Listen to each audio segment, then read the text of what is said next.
morning. It's early in the morning here.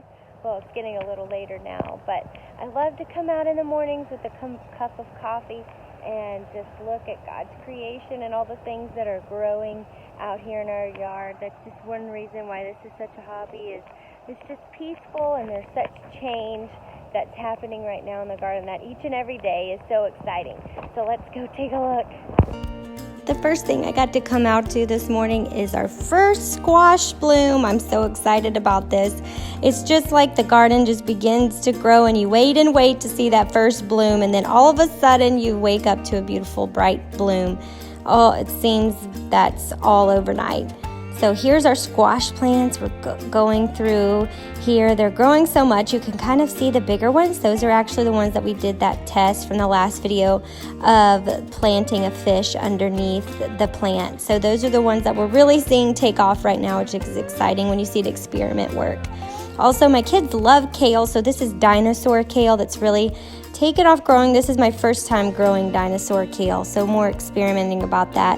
Of course, the eggplant, again, this thing has really taken off and began to grow so much since we planted a fish under it as well. And also the time of year to really begin to see eggplant take off is April, and we're seeing that. We also got our first blooms on our bell pepper plants, which I'm excited to see that taking off.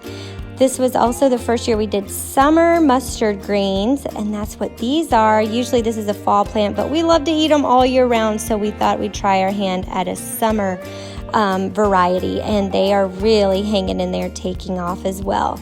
This is our tomatoes. We started from seed from a little greenhouse, and now we just recently planted them in the ground, and they are doing wonderful too. And finally, our peas. We've got 3 rows of conch peas, which are so sweet. If you've never had them before, I highly recommend them.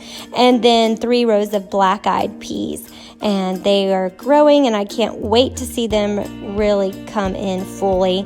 The final thing here is a volunteer plant. When you grow a compost pile, you have that organic raw material that you're just throwing out and growing, and a lot of it's full of seeds, and you will find volunteer plants. These are things that just come up on their own that you didn't really plan to plant, but they're coming up. And we choose just to let them grow in between the plants that we did plant, and it's just so much fun. They're like surprise plants right in your garden. With so much going on in the country and the world right now, it sure is nice to just have a quiet morning out on the back porch, watching the sunrise, hearing the birds sing. And I got a special treat this morning with some special visitors. 3 sandhill cranes decided to pop by. So that was really fun.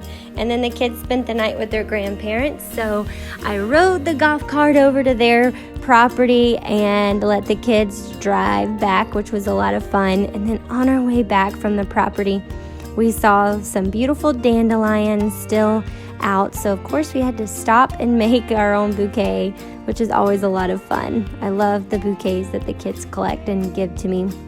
And they sure do love to stop and pick flowers as well. So always stop and smell the roses, especially with the extra time that we have lately to be with our families and at home. Home is a beautiful place to be.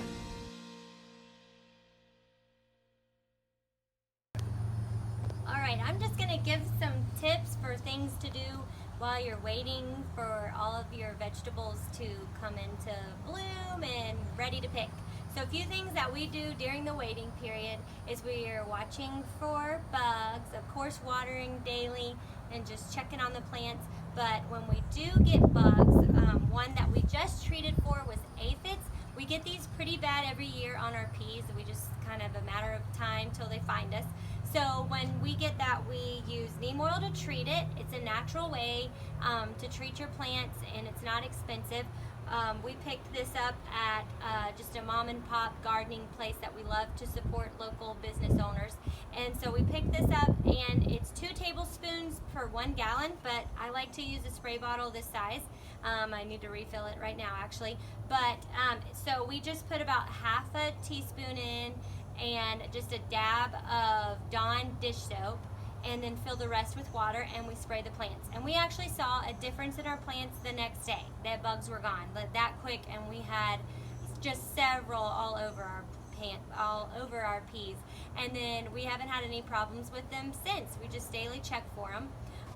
In order to check for aphids, you just take the leaf, flip it over, and if you have any aphids, you'll see tiny little black bugs on the underside of the leaf. And they love to congregate together around pea plants. And we just go through the garden periodically now that it's been treated and check. And then once every week or every 2 weeks, we will go ahead and treat again with the neem oil, just give it a light spray. So until harvest time, we'll just enjoy watching the plants grow, keeping an eye on them daily, and enjoying watching these 3 munchkins grow and have a good time just being kids and learning what it is to raise and grow your own food, which was a goal that we always wanted to have, and for them to enjoy outside of all God's creation. And they enjoy it just as much as we do, and it's so much fun. So I hope that you have a wonderful time at your home and find these tips to be helpful for your garden. Until next time. This has been Home with the Conleys. Thanks for visiting.